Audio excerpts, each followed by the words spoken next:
Hi, welcome to the monthly meeting of the Accessibility Advisory Commission. Today is February 17th, and we're going to get started with some instructions. Is that what we start with, Patricia? Yes. Hi, everyone. Welcome to the monthly meeting. It's the regular monthly meeting of the Accessibility Advisory Commission for the City of Worcester. We're virtual only tonight. We are recording this meeting in accordance with the open meeting law. So if you're unhappy with being recorded, you should jump off the meeting because there's no way to make that change. We have ASL interpreters present to pinpoint for those that require the ASL interpreter. My name is Patricia LaFour. I'm the Director of Human Rights and Accessibility for the city. I'm going to take a brief roll call of the members present so we can go on the record that we are opening the meeting at 4:34. So members present, please. Chair Robert Bureau. Here. Vice Chair Elizabeth Miska. Elizabeth Miska here on the phone. Member John Finn. John Finn here. Member D. Karuna. Member Stephen Stolberg. Here. Member Kate McGrath. Kate McGrath here. Thank you. I will yield back to the chair to go through the agenda. Great. Thank you very much. So the first order of business is to approve the meeting minutes from January 20th, 2026. They were sent out in advance to members of the commission, and just going to ask if you have any additions or changes you want to make to voice them now. Otherwise, we'll hear a motion and take a roll call vote to approve them. So any changes?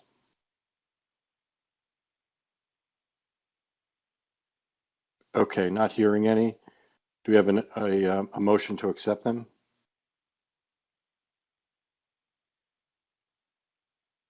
Liz Miska, make a motion to accept the minutes from the previous meeting. Thanks, Liz. And a second? John Finn, I second the motion. Thank you, John. Patricia, if you could facilitate a roll call vote. Very good. Yes. So we have a motion made by the vice chair, seconded by member John Finn, to approve the meeting minutes of January 20th, 2026. Chair Robert Bureau. Aye. Vice Chair Liz Miska. Liz Miska votes aye. Member John Finn. John Finn, aye.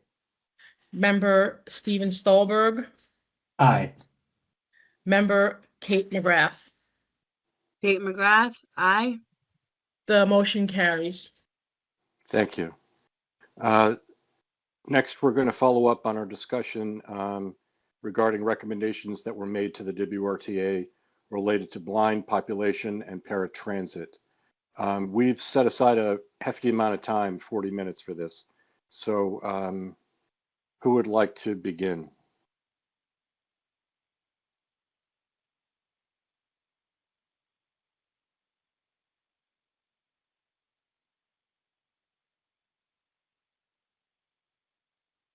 So this is Vice Chair Liz Miska. I guess perhaps having Patricia just summarize what happened at the last meeting, and so that myself, who was part of the task force, and Kate McGrath can weigh in, and then perhaps also give any updates if there are any.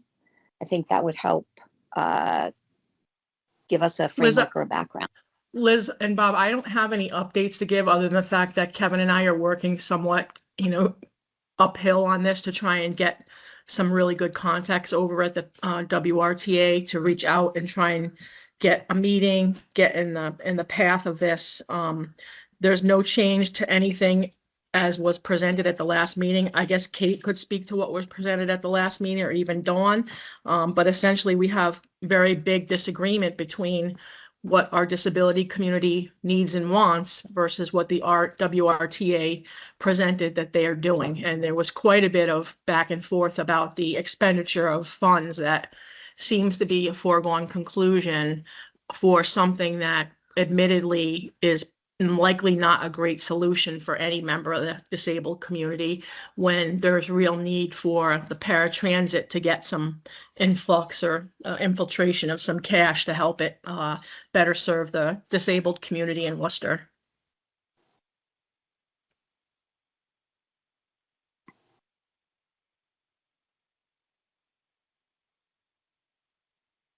Go ahead, Liz. Kate. Go ahead, Kate. This is Kate. Yeah, follow up from what Pat was saying. It was the conversation last meeting with Administrator Rickman was summarized well in the minutes. But something that was not mentioned due to time was some recommendations. We didn't really dive into the issues that paratransit have. Yes, Liz mentioned the big one of training, and that is huge of the drivers. I do agree to that. But it goes beyond training in terms of improvement for paratransit.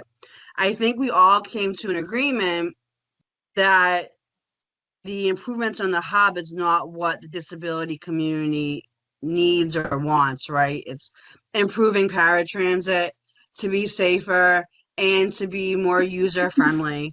I use paratransit about twice a week personally. I have a lot to say about areas of improvement, but one I want to just add, in addition to needing trainings upon the drivers, is the infrastructure, meaning we don't always receive phone calls for our scheduled rides to tell us what time our ride is. I was once told that is because the system can only withstand up to 300 phone calls, but there are apparently, according to this person on the phone on paratransit, 600 to 800 calls that the system has to make. So the system can't withstand all the phone calls informing people who scheduled a ride what time to be ready for our ride. I see that as a major problem.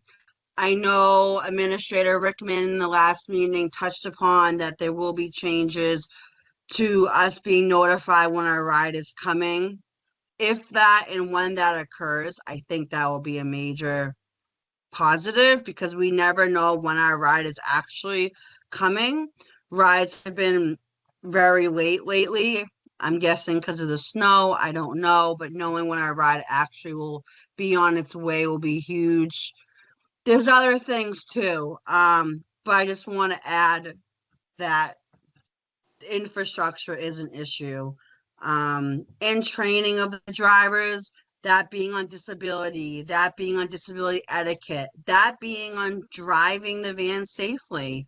Their training time in that van is very short, about 3 days, I've been told, which is a very small amount of time. So in my opinion, I want to share the air, so I will yield back, but I will agree with Pat. There has been disagreement, it seems, with what we feel as disability community needs for paratransit and what the WRTA seems the need is to be at the hub. But like I always say, we got to invest in paratransit. So I yield back and thank you. Thank you, Kate. Through the chair, this is Vice Chair Liz Miska. Yes, go ahead, Liz. So I want to pick up a couple of points, not that I'm in disagreement with anything that has been said, but what I heard Joshua Rickman talk about was, in particular, the so-called enhancements or improvements at the hub, at the transportation hub, in order to hopefully attract more blind bus riders. And I think everyone will remember that I challenged him on that because I don't believe that there are many visually impaired and blind folks who are going to be attracted to become bus riders from the hub because of the deficits at the hub with regard to the bus slips.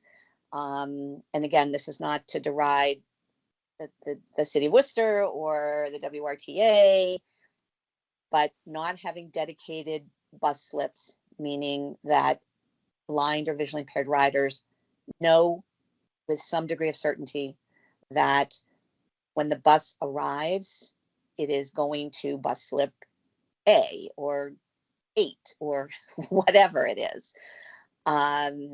Because not being able to see, and despite the fact that I know that technology is great, but when our deficit as visually impaired people, if we can't see it, we can't see where the bus is landing and is idling and is departing. I know that the WRTA, through this task force, through their consultants, have explored various modalities and had looked at other municipalities. One of the items that the WRTA looked at was a product called NaviLens that the Massachusetts Bay Transit Authority did a pilot program on in February of 2025. I 2 weeks ago went to Boston to have my own demonstration, own time, without any consultants, without anyone, from the MBTA, and I demoed this NaviLens at North Station, so a commuter rail, at Kenmore Square, a subway, and I rode the bus with companions from basically down Commonwealth Ave. Then I had a conversation with the accessibility person at the MBTA, and we aligned my experiences with that of other visually impaired and blind people who had been part of the pilot program. Not to go on and on, even though I know, Bob, you said we have lots of time here, but the conclusion of the MBTA after running this pilot for a year was this program is not going to be the choice of the MBTA, based largely upon the feedback that the MBTA received from the blind population. So in boomeranging back to the WRTA, and this picks up Patricia's point, I feel we are almost being, as a disability community, being force-fed that, well, we've, and again, I'm not trying to be offensive, but that we, the WRTA, have consulted with our consultants, and they're recommending this. And I guess NaviLens is not one of the items that the WRTA is going to be implementing. And I would defer to Kate because she knows what the item that they are proposing that would be installed this month at the WRTA. But it I feel it just begs the question of imposing upon the population what, through diligent hearsay, that this is what's going to do the trick to get the goal of having blind and visually impaired bus riders from the hub. And again, I respectfully disagree with that. So I also heard Joshua Rickman say, well, it really wasn't his decision. It's not really his decision. He's more or less the intermediary. And again, I'm not trying to be sarcastic, but he mentioned that there was an advisory board. And so I did, after our last commission meeting, I did go on and look at the WRTA advisory board and learned that the president or the chair and the vice chair or vice president, those are individuals who it appears are associated with municipalities other than the city of Worcester. So I feel, and I know we talked about this at the last meeting, I feel that it's incumbent upon our commission to say, hey, you know, we the commission, the AAC have some skin in the game here. You know, this is our city, and we are the riders here, or the potential riders. So can we have an audience before your advisory board, or invite your advisory board to come and hear what we are saying? We're not trying to be disrespectful. We're not trying to be, you know, we're not trying to upset the apple cart, but this has impact on our community, and particularly our disability community. So those would be my comments, and I applaud Tricia and Kevin looking into it, but I don't know if Tricia had mentioned a letter. You know, I would be in favor of a letter going out, not to put Joshua Rickman on the spot, but to say, can we talk to your advisory board, because it seems that that's the direction he is pointing. He's, you know, like I'm at their I won't say at their mercy, but I'm the one that has to answer to them. And it sounds to me as though the advisory board, particularly the officers in the advisory board, would not legitimately have any idea about what our issues are here in the city. So with that, I yield back.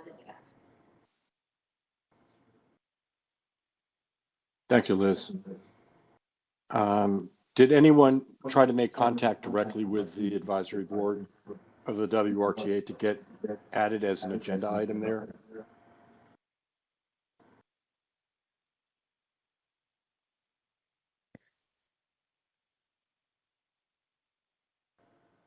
Go ahead, Patricia. Thank you, Bob. Liz, I think if you send me some of that information, I will work diligently on that for next month. And then I will draft a strongly worded letter. Of course, Kevin will have to give the final approval to that, because we're treading on interesting territory here. But I had no idea that they were not even members of the Worcester community, which begs the issue of how is that appropriate for us here in Worcester?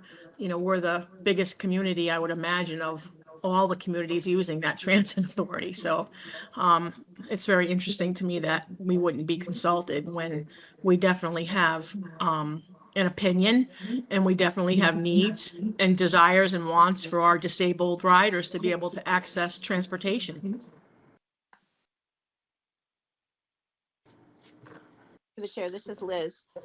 Yeah, Tricia, all I did was just Google the WRTA and go Okay. on to their website and look at the names of the people. And as soon as I saw this person is, you know, the town of Leicester, and this person is the town of Millbury, and I thought, oh, okay, there's a problem here, because they, you know, in passing, they might be familiar with, oh yeah, you know, Worcester has, you know, it's a city, so it's got a lot of riders, but I don't think that they would have the knowledge base or the awareness or the insight. And that doubles back to what Kate was saying, that it's training all around, not only the drivers or the dispatch or the people that minister, you know, that actually activate the vehicles, but it's the upper echelon. So if they're not aware of the issues,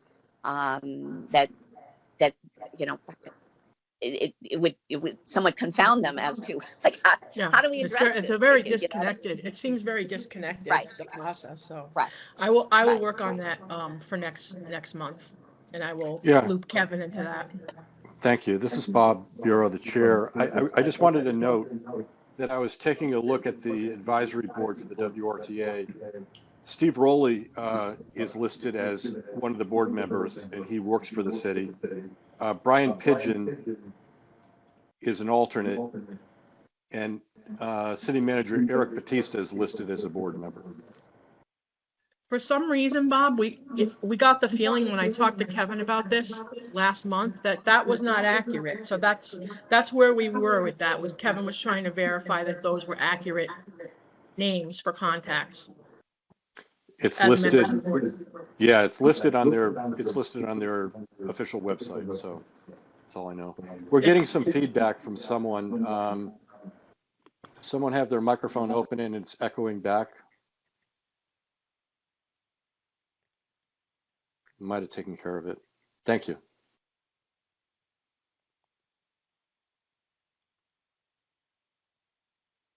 Through the chair again, this is Liz Miska. Yeah, go ahead, Liz. I just want to pick up on paratransit and to reiterate what Kate said as well. Just this morning, I got a text from a VIP, a visually impaired person, indicating that she had an encounter with a driver, and I know that many of my compatriots have are in constant complaint about paratransit. So I am wondering if our board, the AAC, can we start soliciting comments from paratransit riders about the issues that they're encountering, because there doesn't seem to be any outlet for people to showcase their, I hate to say grievances, but in some cases these are outrages of what is happening to them when they take this form of transportation. And I usually counsel people, call paratransit, call the complaints, talk to the head person there. And I know when Joshua was here last month, he also said, again, that he would look into it. But again, it sounds like all of this information is going nowhere. It is just collecting somewhere, or the information isn't being collected. So I'm wondering if there is a mechanism through our board where we can collect the information that, on this date, this happened, because I can verify that my peeps, and I also use paratransit, will, at least weekly, will have an incident of some manner, shape, or form. So I yield back.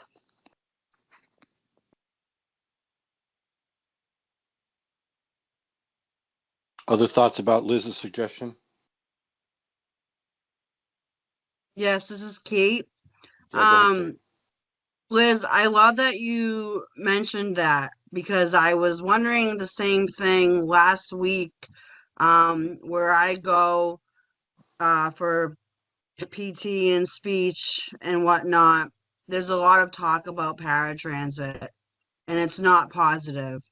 And I've been wondering, when someone made a comment about their experience of having to wait 2 hours in the cold somewhere for a ride, they made a comment around the lines of, if I were to make a complaint, what will be even done? Who even is held accountable? When this person said those words, who would even be held accountable? It sparked something in my brain that's wondering the same thing. So I do wonder, like Liz's idea, if we were to compile, besides, what I experienced and Liz, but from other people, that would help. But I will yield back. There's a lot more I could say, but I will refrain. But just because I don't want to go on and on, but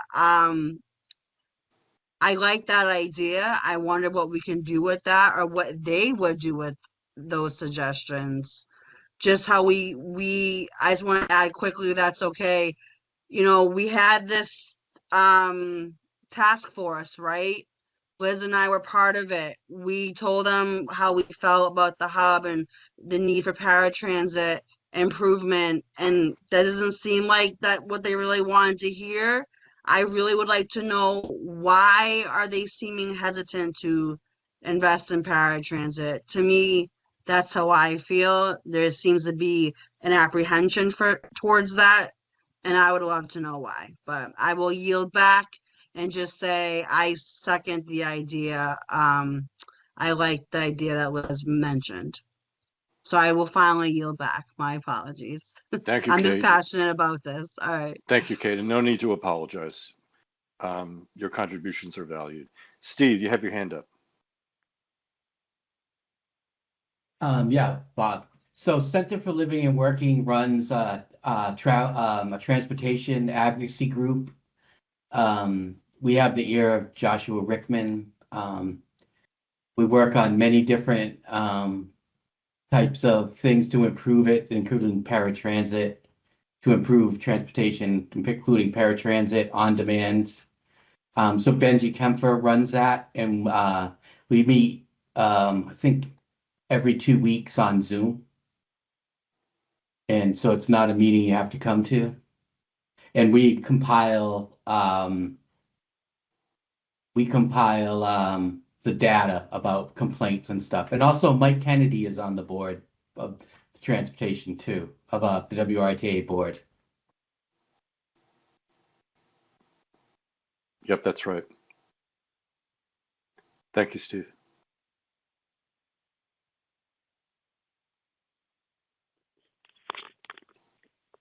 Through the chair, this is Liz Miska. Yes, Liz.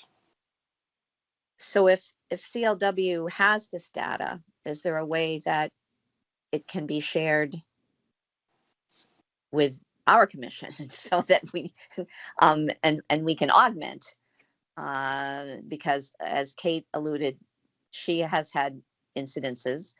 I have had some incidences, but I am in direct contact with people who have incidences. I think it would assure people with disabilities who are paratransit riders to know, again, that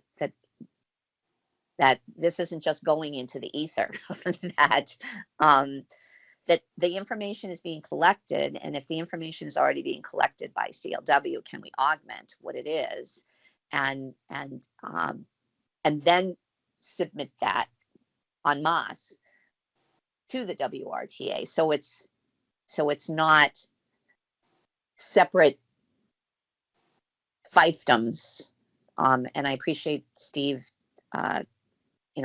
volunteering that information, but I think that is also something that has been frustrating to me, because I did attend one of those, the paratransit on demand session a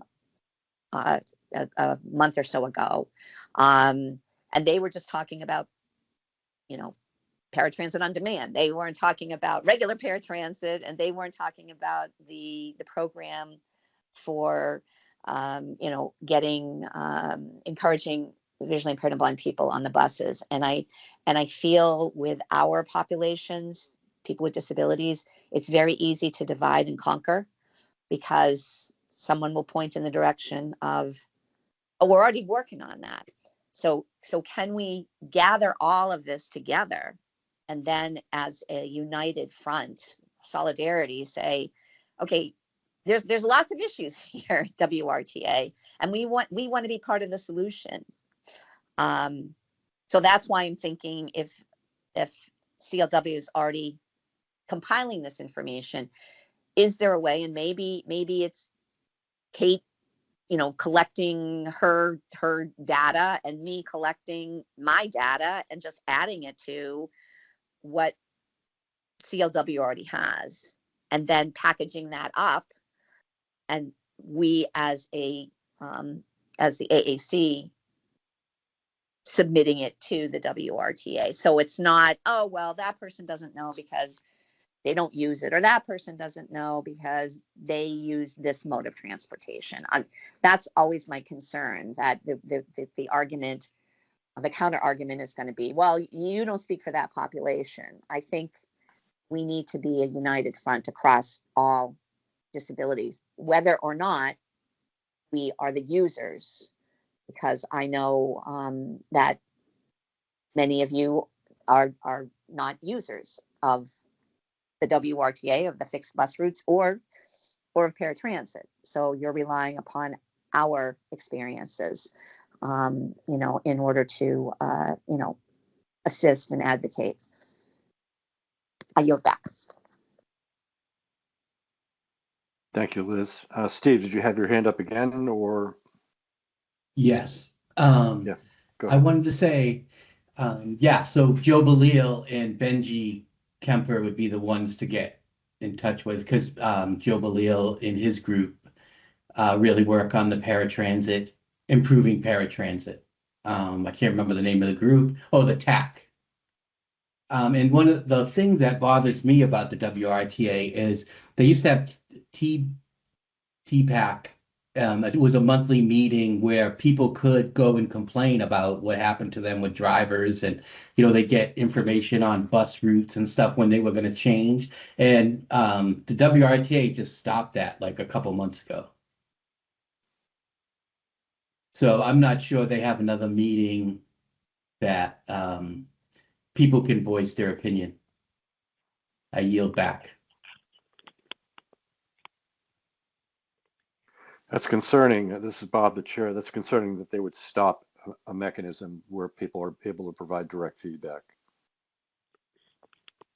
that had been used by so many people over the years. Through the chair, this is Mary Heroyan, a participant, and Yeah. I would like to contribute to this discussion whenever it's welcome. Okay, thanks. Kate, you had your hand up. Did you want to go first, or do you want to wait? Okay, go ahead, Mary. Okay, thank you. So I am a blind rider, user of the paratransit service, and have been for 30 years or so, 25 years, and have had regularly attended the TPAG meetings, which were over the years, were less and less attended and still promoted apparently, but less and less attended. So those meetings were always open to anyone who wanted to attend, who were riders, as well as agency representatives. Now there's going to be a quarterly meeting. The first one is going to be February 26th over Zoom at 1 o'clock, conducted by the RTA, specifically focused on paratransit, and with opportunity for riders to participate. And that's going to be quarterly. And I've seen that meeting announcement distributed on a number of email lists. So that will still be an option, and for people who are paratransit riders. Also, Steve mentioned the meeting through Center for Living and Working through Benji Kemper's advocacy group, which is very good group to be part of, specifically on paratransit issues. In speaking about the hub, my understanding regarding the whole specifically focused on blindness access at the hub was sparked by riders who are blind, who actually use the hub and wanted to continue using the hub, but found it difficult because of the navigation there. As Liz mentioned, not knowing specifically where a bus was going to pull into, it was difficult, and not being able to hear audio announcements. So there are blind riders who do want to still use the hub. I'm certainly not one of them, but so that meeting was specifically, I think, designed for accommodating that group of riders. So I would welcome and hope that the quarterly meetings that the RTA is going to begin with for paratransit riders, again as a substitute for TPAG, will be open to anyone, and I hope people might attend that. There is a email address to be able to submit any complaints That is tallied by the RTA. It's csfeedback@rta.com, and that is the one and only place that I know of that will compile any complaints and have to be addressed. And when you submit a complaint there, you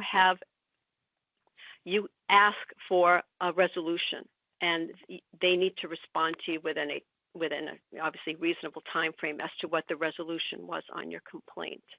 They are required to do that, and those complaints, to my understanding, need to be made available for any overseeing authority that might want to monitor that. And I'm talking about something on a more federal level.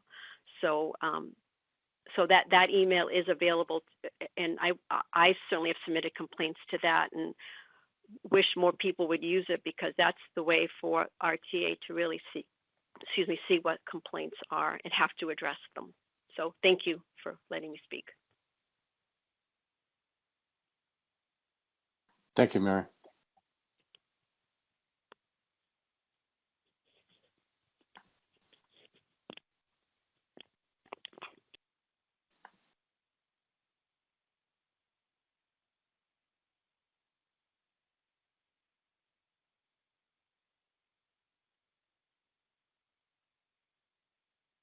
This is Kate. Yeah, go ahead, Kate. All I was gonna say was what Mary mentioned, after Steve mentioned about the TPAG, about the quarterly meetings now happening. As a paratransit user, I received an email, about that quarterly, meeting forum. I not once ever received any emails about joining or being part of TPAG in my years and years of paratransit use.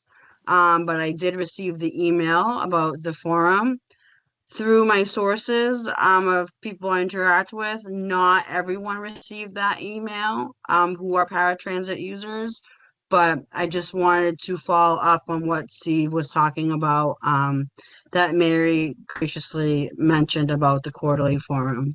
So they did send out emails. Not everyone received them, but they are spreading the date and time in the Zoom link for that meeting.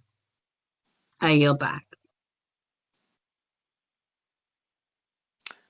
This is Bob Bureau, the chair. I just found that there is a web page on the WRTA that has a customer service feedback form. And I'm going to drop that in the chat, but I don't know that this has been publicized very widely, but it's sitting on their web page. If people have very specific feedback, you'd have to include the day, the exact time. You'd have to include the route number, whether it's inbound or outbound, the vehicle ID, which I can't imagine many people keep track of the vehicle ID, the street intersection, the stop ID, and all kinds of information like that to be able to track down exactly which driver it was. But there is a feedback form on their website. It's under customer service, and then on the top it says feedback form.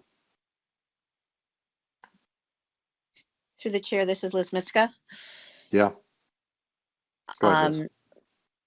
I would say, again, we're at the Accessibility Advisory Commission. Not everyone has access to email. Not everyone speaks English.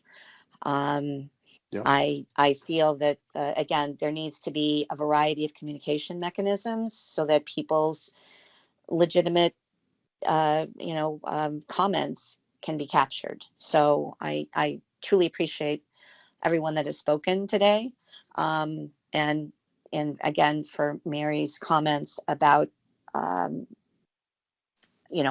to access this, but my concern is not everybody's going to be able to access this. And my concern is when people can't access something, they make an excuse as to why, they're afraid of retaliation, or they're afraid if I complain, I'm going to lose more. So I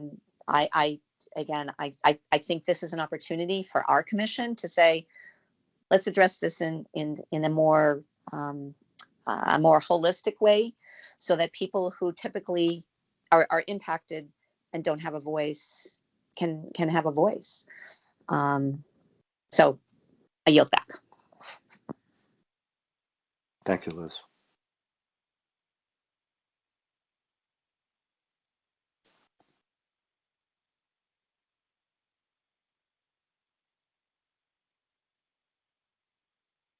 So where would people like to go from here on this topic? Liz had suggested several things. Kate has suggested several things. Mary had weighed in with some options. Steve had suggested several things. So summarizing it all, there are different avenues for feedback. What roles should our commission play?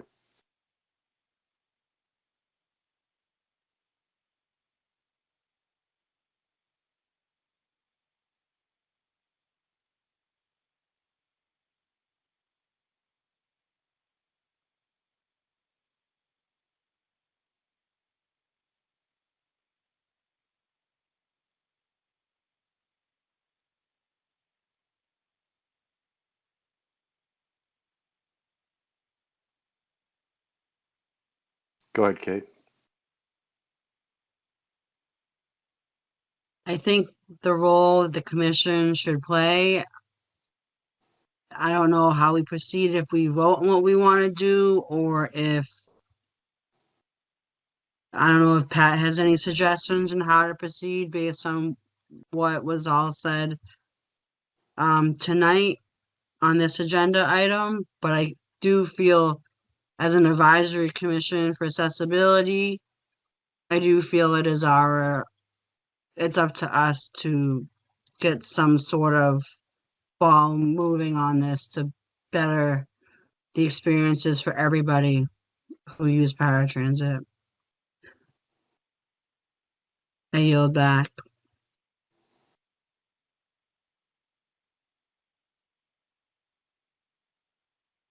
Go ahead, Patricia. So I think, we're in a tough position here because I actually like the idea of collecting data, but I'm also apprehensive that we're going to get enough data and verifiable data to make a difference. And so that concerns me. Also, the actual working part of collecting the data, who's going to do that and what's the process going to be? So that's something that would have to sort of be vetted out before you undertake collecting any data. I think, step one should be perhaps we get information from Benji and his group, take a look at it, and then go from there as to, I've always thought, even when Dawn and I talk about this issue in the office informally, that this needs a working group, or it needs, there needs to be a partnership to fix this, because I don't think it's any one group or any one agency can command what's necessary to fix this. And it's an interesting problem because the problem is like, it creates itself, because we're talking about people they're divided already. Like, these people are divided, our disability community is divided all over the city and all over the county. And the very fact of that makes it hard to make any kind of effective change. So I think it's kind of almost an unmanageable ask, but I'm happy to do whatever I can to work with any of the members on this commission. I want to get with Kevin, and I've been talking to Kevin about this quite a lot the last month or two, about the frustrations with the WRTA, and let me talk with him a little bit more directly. And Bob and Liz, I had sent you both an email today about resuming in-person meetings once a month because of the inability to get the tech situated to your pleasure and your benefit. So if you respond to me that email, maybe that could be the first thing we talk about when we meet in person.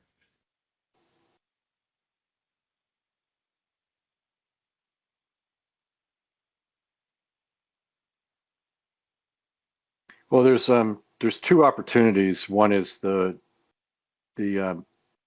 Transportation Advisor Commission or Committee through CLW, and then there's the quarterly meeting where they're going to have feedback about paratransit. I guess a question I have is, what is the data? What are the actual complaints that the WRTA is seeing, and could we have access to that information without naming people, but simply the feedback? Welcome, Dee. Thank you. So, could someone have access to that data other than the WRTA to be able to synchronize whether what they're hearing through their complaint version or line is actually what the community is experiencing? And if someone makes a complaint on the phone, is it actually being recorded in their database, or is it just being recorded as, well, thank you very much for your input, and then hang up? So can we have access to that? Go ahead, Patricia. I think that's something, Dawn, you and I can work on from the office, make sort of an inquiry.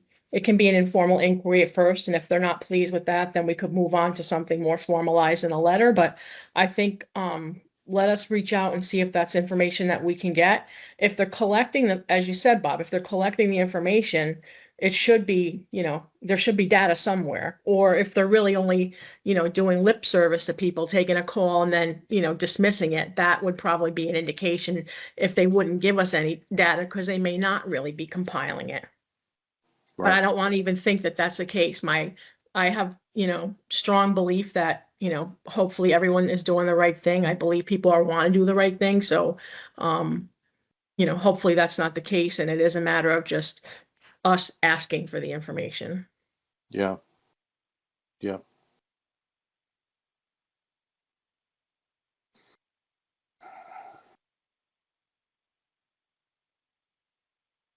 Kate, you had your hand up again? Yeah, just real quick, if we don't go down the road of collecting data, like of all the contingencies that Pat mentioned, maybe we just make aware to people about the email address that was mentioned today about complaints and the forum, Bob, that you mentioned.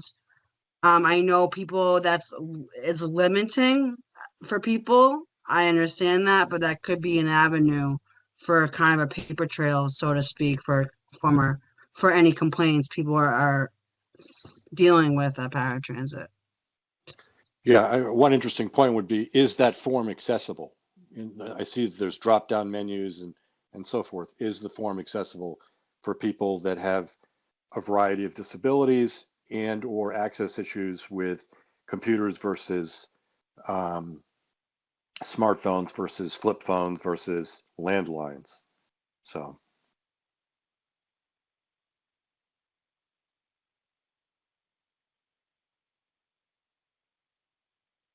John or Dee, did you want to weigh in? You haven't spoken about this yet. I'm not sure I really know what to say. I can say I've had some experiences just taking at 2 different times, taking a bus back home from UMass Medical Center and taking a van back.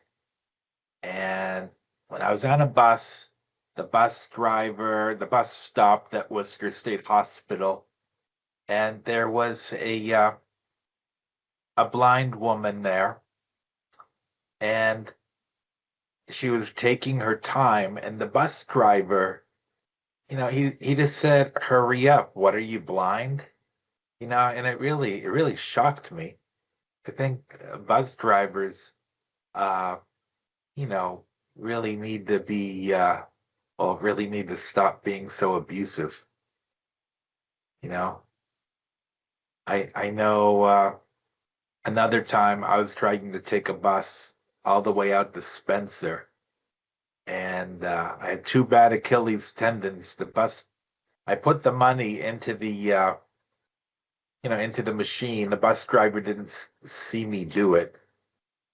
And, that was the only money I had was to go out and to come back. So I'm like, I now have to put in twice as much money. Instead of the guy believing me, I then got stranded out in Spencer because this bus driver didn't believe me when I told them that I put the money in. I think bus drivers can be pretty rude. I've had trouble with vans showing up like 15 minutes earlier than they say they're going to show up. If somebody tells me my open window is from 7:45 to 8 and they show up at 7:30,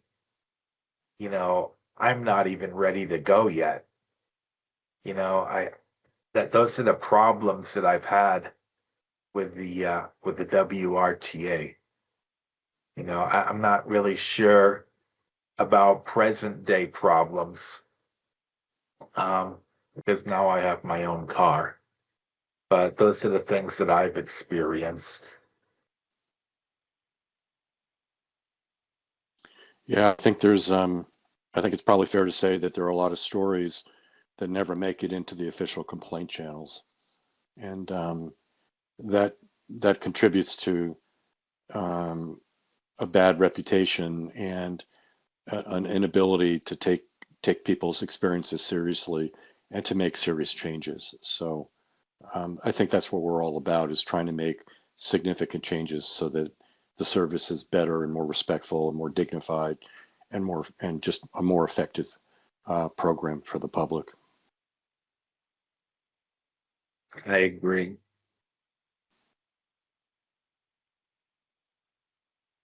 Dee, did you have anything you wanted to say? It sounds like you just joined a few minutes ago.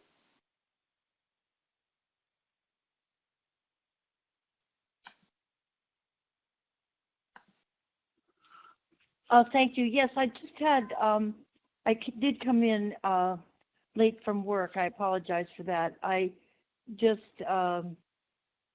wondered if there's any more parameters about the paratransit. Are people able to use that with a doctor's order?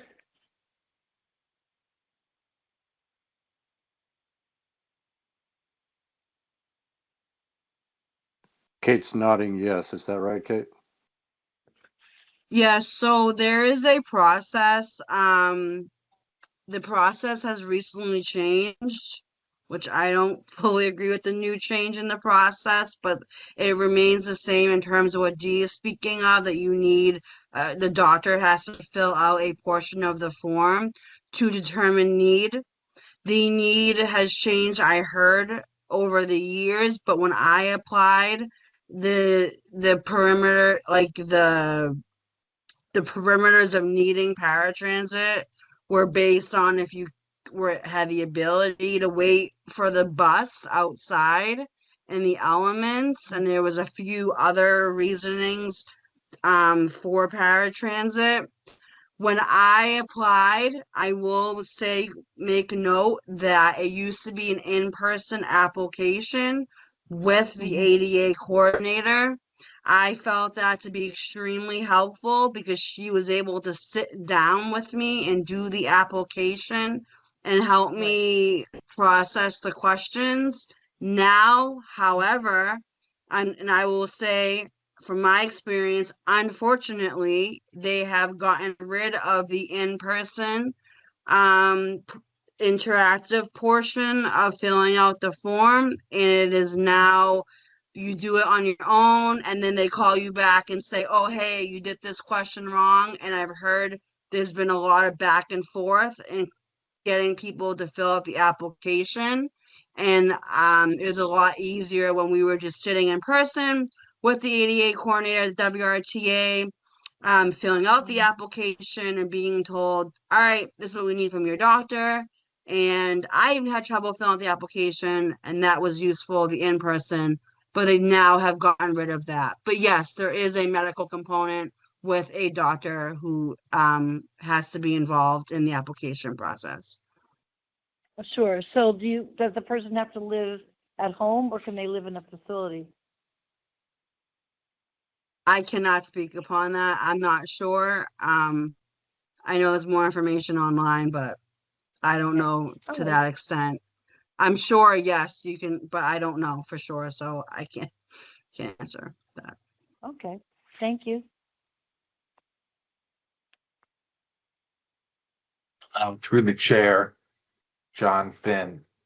Yeah, go ahead, Yeah, John. when I applied for the van service maybe 5 years ago, even though I had a car, I don't live on the bus line anymore. So if my car is getting fixed, I would need a van ride.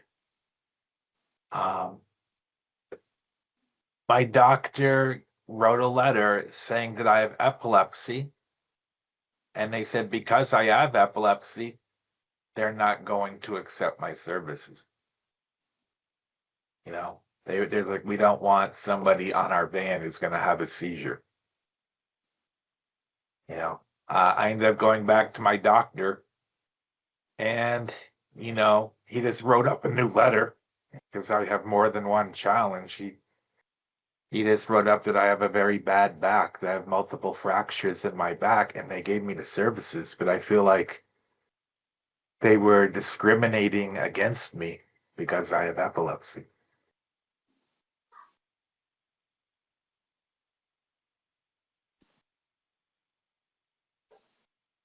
John, that's a terrible thing to have happen to you, and I'm sorry that did. In my view, the service should not have made that decision, and they should have respected you and not discriminated against you. But a lawyer would be able to answer that question better, so maybe Patricia can weigh in.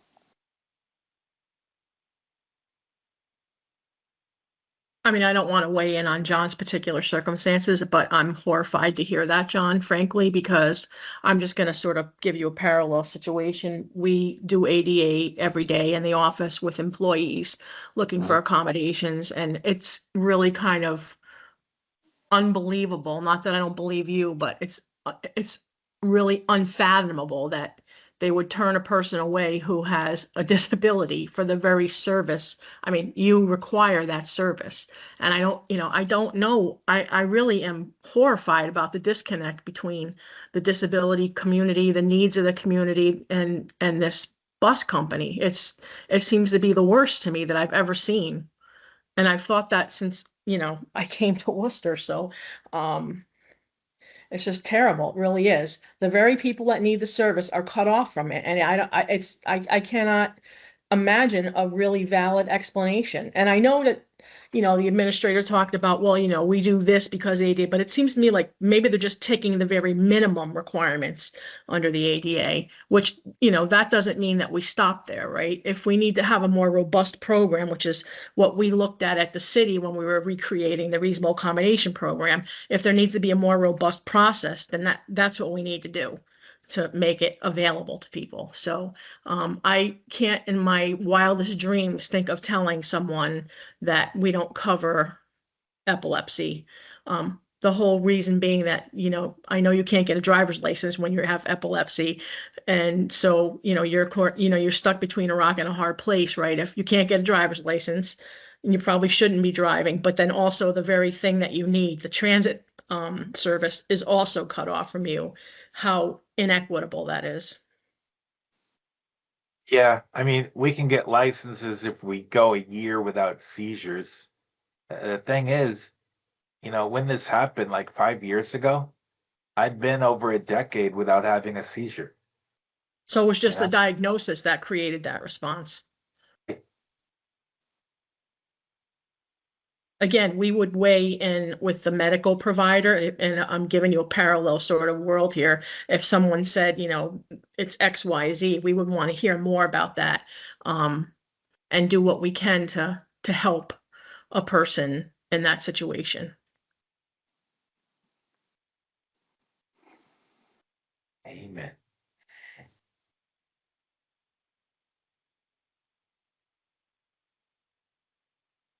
So, Patricia, what is it that you're going to do between now and the next meeting? I want to talk with Kevin. I want to have Dawn and I reach out and see if we can get that data from the WRTA for those, what were monthly meetings, now quarterly meetings, and Yep. take a peek at that. Hopefully it's in a spreadsheet form. I don't know what to think about that, if it will be, but we'll work on that.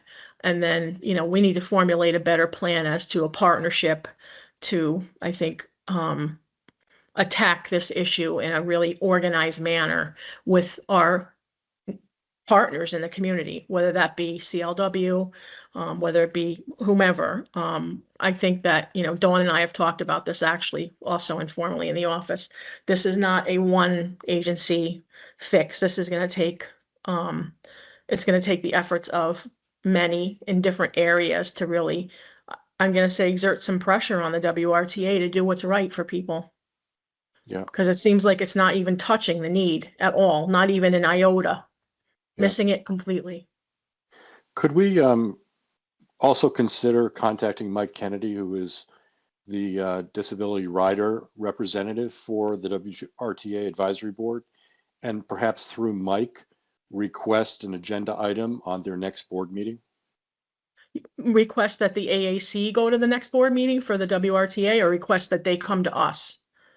That it be an agenda item, a discussion about this.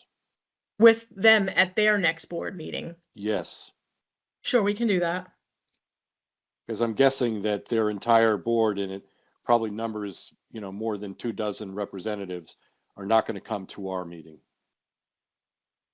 But if they scheduled it for a topic and then we had people, you know, representatives from our community talking directly to their advisory board in their setting that happens once a month, that might be effective leverage, because ultimately the WRT administrator reports to that advisory board. So Mike Kennedy, as a member of that, should be able to raise an agenda item. Okay. This is Dawn. I just Go ahead, Dawn. wanted to remind people that the WRTA advisory boards meet virtually. Yes, we know that.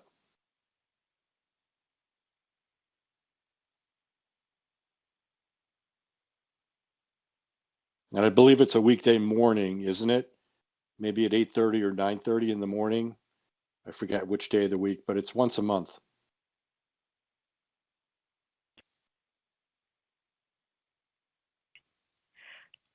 Hi, Bob. This is Mary. It's on the third Thursday at 8 a.m. every month. Okay. Third Thursday at 8 a.m. Thank you, Mary. You're welcome.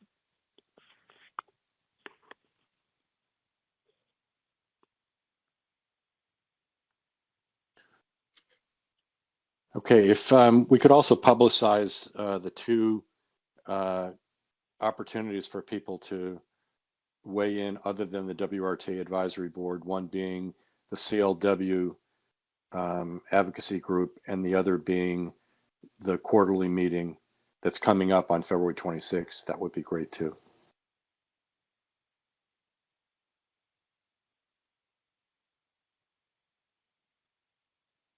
Okay, I want to be sensitive to time. Unless someone has something they want to add on this topic, I'd like to move on. People ready for that?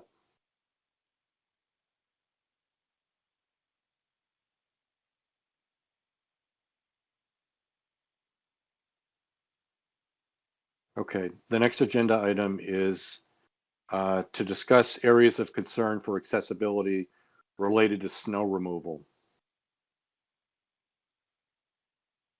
And I don't know who raised this topic, but we have a relatively briefer amount of time, about 10 minutes or so for this.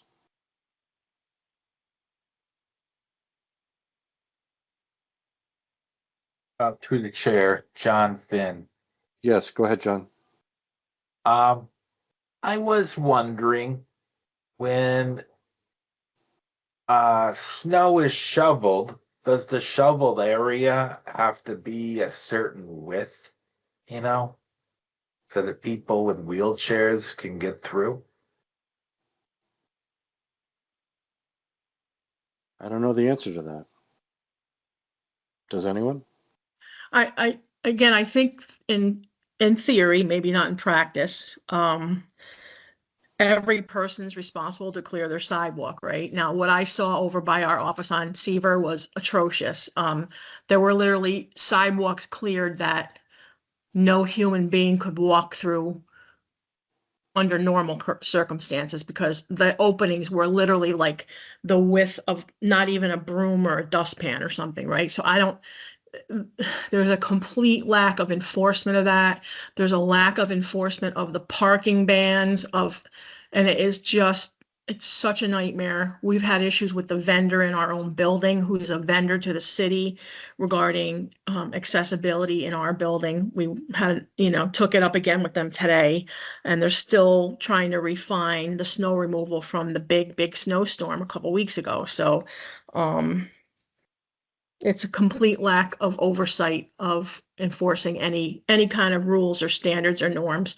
And I see people over by Seaver, over by WPI on Elm, literally in the middle of the road with their scooters, wheelchairs, walkers, you name it, risking life and limb because the traffic is also really bad over there. So, to your point, John, I don't, is there a rule? I think the rule is sort of like an unwritten rule that you should clear your sidewalk, right? Or it is a written rule, but people don't do Can I it. speak to, can Sure. I speak to this? Yeah, sure. There is an ordinance Yes. for snow removal. And every year we send it out to the AAC. I will send it out after the meeting tomorrow. The ordinance, unless it has changed, is 4 feet on a sidewalk. But the issue is the lack of 75 enforcement of it, right? Like That's that's the correct. problem, right? And people need to report it. And right now, there is so much snow in the city, I'm not sure they're enforcing it. But if you have a problem, call 311. Thank you, Don. Welcome. Steve, I see your hand up. Yes, Bob, I think I brought this up. I'm, as a guy who's been on the commission for a long time. Back in the day, we used to have the Worcester Police Department come and talk about how many citations they wrote. And they would listen to us about how important snow removal is. And that's why I brought this up because, Pat's right. The city vendors don't even plow the streets. Like where our office was, you couldn't even get up the hill for maybe 3-4 days after the storm. So yeah, that's what I just wanted is like to try to meet with the police department and someone doesn't have to complain. If they see something not done, they can pull over and write them a ticket. That's like, but they're right, there's no enforcement. Without enforcement, the ordinance has no teeth. It has I can see no if we can get, consequence. I can make an informal inquiry about the citations, but I'm just going to tell you what I heard sort of anecdotally, informally. So you all know I live out in Western Mass. During that snowstorm, I was told that there were 400 and something citations written for people for moving their cars, whatever, for the snow removal. And out in Springfield, which is less than half the size of Worcester, less than half the population of Worcester, they wrote 1,500 citations, which they were well happy to publicize. So there is definitely a lack of enforcement of the snow removal rules. Seaver looks like a mogul field at a ski slope to go down. What was room enough for two parking on both sides and 2 lanes of traffic is literally, put your heart in your throat when you drive down one car down the middle of what's left of the road. It's awful. So, and I don't think it's unique. I think it's probably like that in a lot of places. I know Dawn herself personally had issues at her house. So, I will make an inquiry about that information and see if I get it about the snow citations.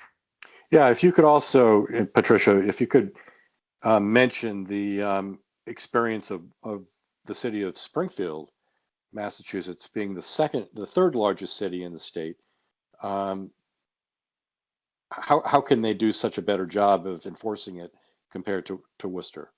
Well, and So, it's kind of an interesting argument too, Bob, because people out in Springfield think they did a terrible job. But when you look at the numbers, right, like, wow, that seems like rock star level almost comparatively, right? Because you've got less people, less cars, less geographic area, but more. So and again, you're never going to get everybody to agree a good job was done. I don't think that that's what we're trying to say, but we do need to make an effort to make it to make the roads usable and passable and the sidewalks cleared for everyone to use them after a snowstorm. It can't just be throw your arms up and go, well, that was a lot of snow. I mean, actually, it isn't a lot of snow. We're way behind in what would be a heavy snow winter in Massachusetts. So yeah, that's it right. seemed like a lot all at once, but it really isn't an abnormal thing for people in Worcester to deal with. Right.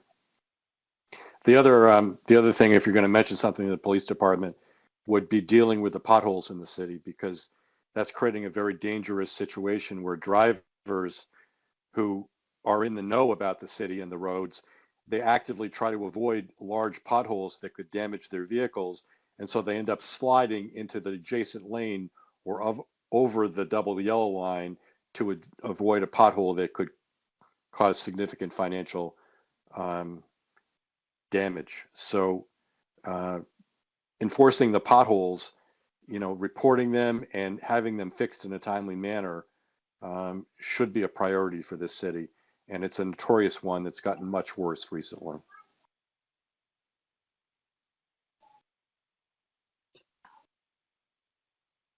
Kate, you had your hand up. Go ahead. Thank you, Bob. Through the chair, I just want to quickly mention some of my observations about issues of accessibility issues for snow removal.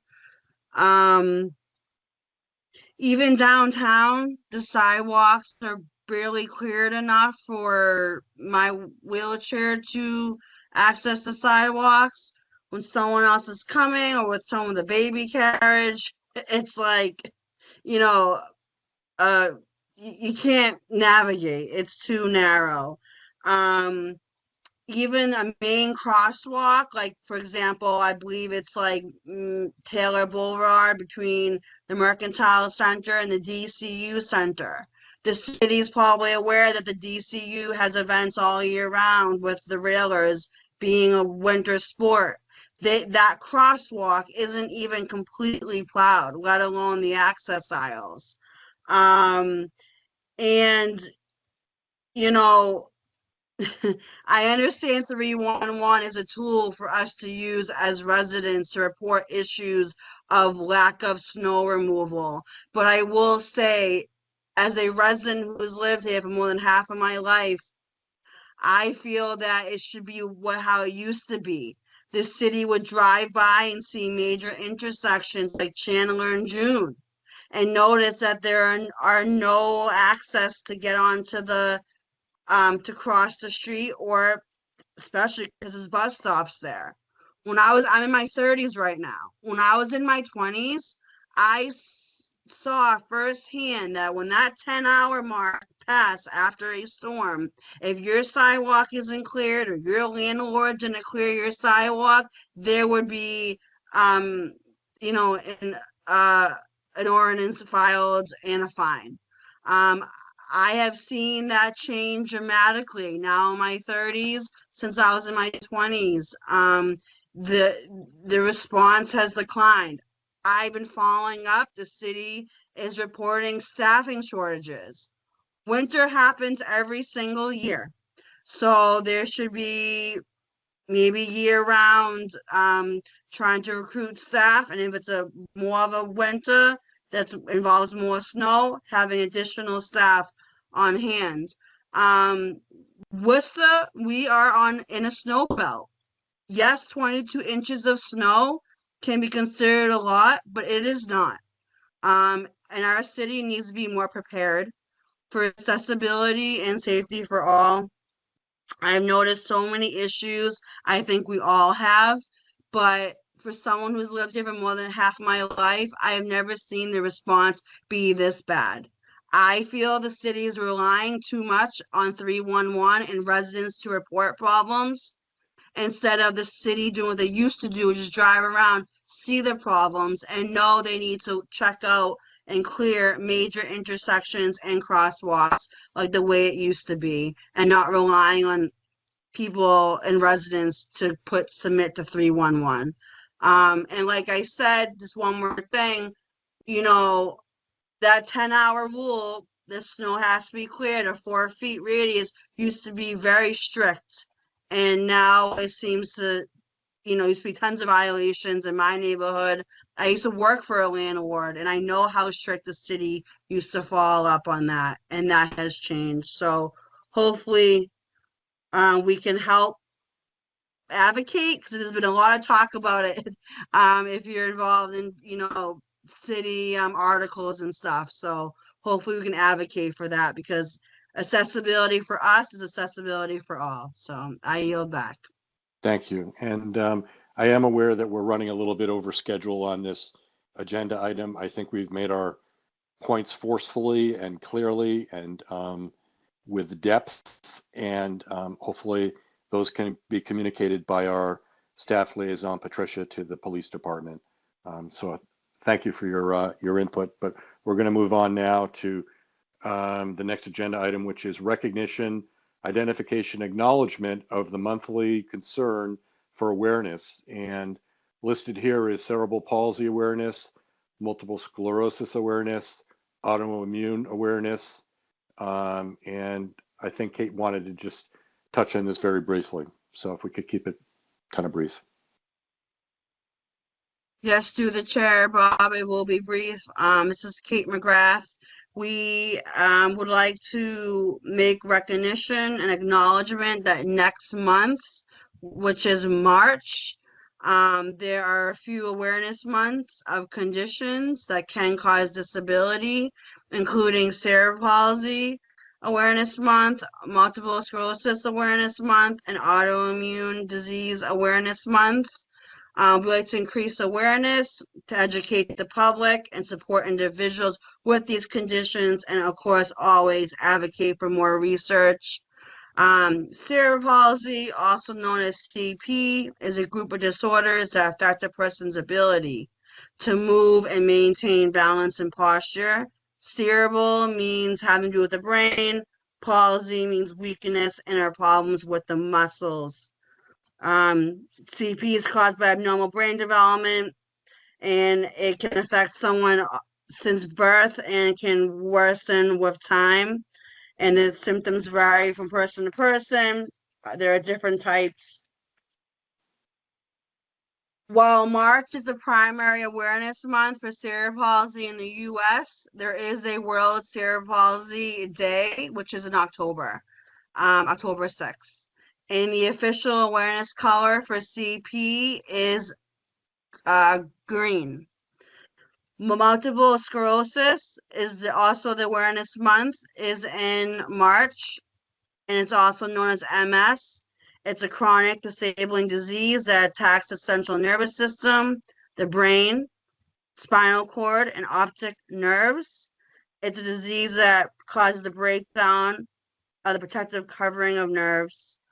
MS the immune system attacks the body, so it is an autoimmune disease, and it causes communication disruptions between the brain and body.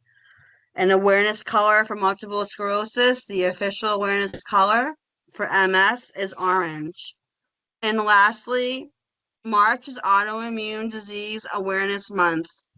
An autoimmune disease occurs when the immune system mistakenly attacks healthy cells and tissues instead of protecting the body. There are several examples, including type 1 diabetes, rheumatoid arthritis, multiple sclerosis, as we just mentioned, lupus, Crohn's, psoriasis, Hashimoto's thyroiditis, Graves' disease, myasthenia gravis, Guillain-Barré syndrome, Sjogren's, and scleroderma. there are many immune diseases that are unknown because the biomarkers don't exist yet to identify what's actually happening in an autoimmune issue. And the general autoimmune disease awareness color is purple. So these awareness months are happening next month. Thank you, and I yield back. Thank you, Kate, for all of that. Appreciate it. Patricia, you had your hand up earlier. Bob, I'm going to catch up with you all under the announcements. Okay. All right. That's fine. Let's move on. We're almost directly on time now. Planning for Disability Pride Day 2026. This will be the 36th anniversary of the Americans with Disabilities Act. It's the anniversary celebration. We're scheduling this for Wednesday, July 15th on the Common, following up on a very successful event a year ago. So Kate McGrath put this item forward. You've gotten a lot of airtime tonight, but do you have anything you wanted to add to this before we move on for the evening? Through the chair, Bob, it's Kate McGrath. So we'll be working on this again, like I did last year. I think something I would like to bring to the table is the question of if there are any suggestions on the organizations to include this year, to encompass, other organizations that serve populations of people with disabilities, such as, maybe more representation of populations of people who are deaf or hard of hearing, or and people who are blind or have low vision. I will say today the bid sent out the application for organizations to render, which means to table as well. We are inviting the organizations who tabled last year, but if anyone has any suggestion of who to also include, I would like to know sooner rather than later so we can reach out and make sure they can be part of the event, because like I have mentioned, the form was already submitted. I will be reaching out to the previous organizations so they are aware that it was sent, and to continue our connection with them and have them make sure they check July 15th for Disability Pride. But if anyone has any suggestions on organizations to include that weren't there last year, or even, and there's other stuff too, but we'll get into that in a future month, but for the interest of time, that's my main question. And if there's any ideas on a musical performer, if you want to still use Flame, the band from last year, or other suggestions. So I yield back and look forward to any suggestions, especially on organizations that you would like to see there. Thanks, Kate. Worcester Community Connections Coalition has a guide to to city services. It's known as the Blue Book. It's a kind of a pocket-sized guide, but it's also available online, and I'll send you the link after the meeting. But you could scan through that to look for organizations that are related to disability concerns, and to see whether that might suggest new places to contact. So through the chair, Bob, I used that last year, and this year I didn't see many additions to last year.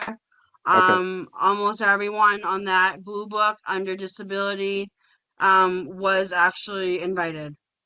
Great. So I just want to make sure, I want to encompass other disabilities, and I didn't have much in that Blue Book that encompassed the population, people who are deaf, hard of hearing, or blind or low vision. So I was just throwing that out there. But thank you, Bob, for that. Sure. Okay, thanks. And we're looking forward to a very successful day. There were a couple of commissioners that offered to work on that. So if you keep us in the loop, Kate, that would be great. We're now down to announcements on the agenda, and we're running on schedule again. So one announcement is that the Center for Living and Working has officially changed its name to Your Access Advocates. And they're going to have a press release, and they have put information out to the community already about this. So just something to be aware of. CLW has been with us for a little over 50 years. And so this represents a significant change of their name, but their services will remain the same. And you wanted to add something, Patricia. I did. I just wanted to say we had a pretty exciting thing happen at City Hall the other day, and it was while we were in conjunction with making and posting this agenda. So it was an unanticipated thing that we didn't get on the agenda.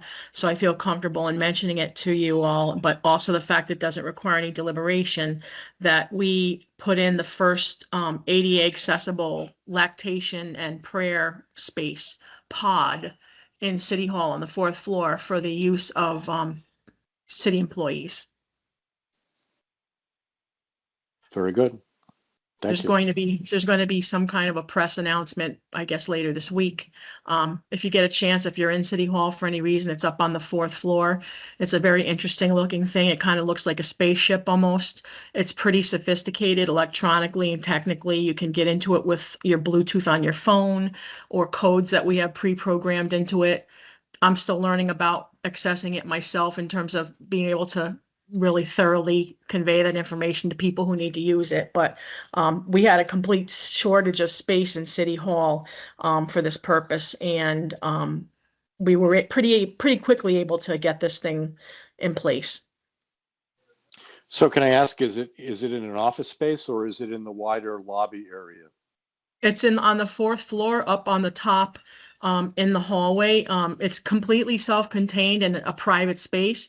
It's probably bigger than you think. Like most people think they're going to be the size of a telephone booth, but this thing is pretty large. I was in it while the installer was putting it together, and it was me and 2 guys in there. We fit in there. I mean, I don't think you'd want to spend the weekend in there, but it was sufficient amount of space. It's got USB connections, power, light, white noise, a fan. It locks automatically. It's completely private.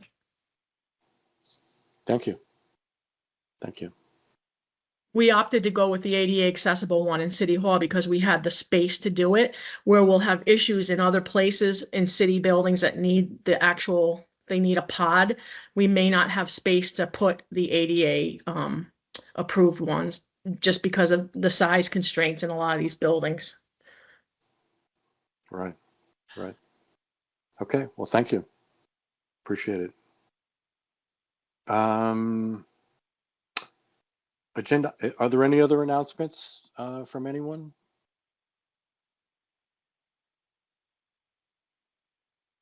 Okay, not hearing any. Yes, go ahead, Mary. Oh, she's leaving. I'm sorry. The next agenda item is a review of AAB notices and applications. And it appears to me that these are not city-owned properties. Is that correct, Patricia? That is correct. Muted. Yep. That is correct. Any action necessary by the commission? No. Okay. All right. Thank you.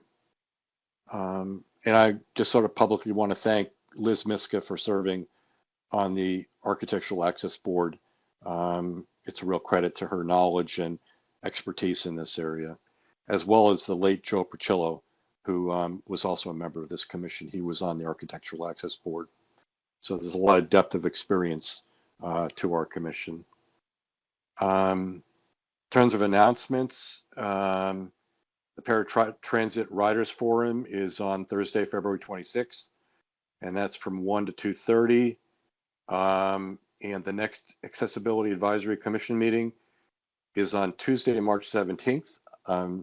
Not sure if that was planned, but that's actually St. Patrick's Day. So wear your green and be outrageous, I guess. I'm hoping we have the chamber on the 17th, Bob. We got moved out today because of new employee orientation. And since yesterday was a holiday, it's usually in City Hall on Mondays, but in order to do the group, they had a fairly large group today. They moved it to the chamber today. So, that necessitated us being virtual. Okay. All right. Any word on potentially getting Zoom at some point before the century ends? No, unfortunately. Okay. I hate to be the one to give you that. Well, Yeah. Well, eventually the Zoom company will be something else by the time we get it. I do want to note that there is actually a URL, which is the City of Worcester Zoom. So the city has had a long-standing account. Getting another account is a relatively simple thing. I think the Zoom account that they have is only for the city council. That's my understanding. Right, but they could easily get another one, is what I'm saying. So I guess I'll be off the commission by the time any changes happen. And an emergency preparedness tip. It's been the same for a long time. It's ready.gov. Please make yourself familiar with it. There's no knowing when there could be a crisis or an emergency in the city. It's always good to be prepared. So ready.gov has lots of good information and it's easy to get to. If anyone needs help accessing it, let us know. And I think with that, we'll have a motion to adjourn. Anyone want a motion to adjourn?